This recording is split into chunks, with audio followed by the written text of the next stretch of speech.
Is your car screen feeling laggy? Let me show you how to speed up your screen on Toyota cars. So let me start by using the home screen. Choose here Menu. Select Setup. Choose General tab and scroll down to see the animation. Let's make sure that you've got animation turned on. So if you turn on the animation, it removes the sliding transition between menus, making the system feel much more snappier and more responsive. So I really recommend to have this feature enabled.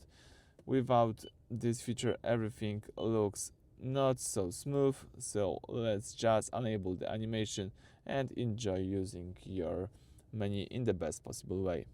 Thank you for watching. Please subscribe to our channel, leave thumbs up under the video.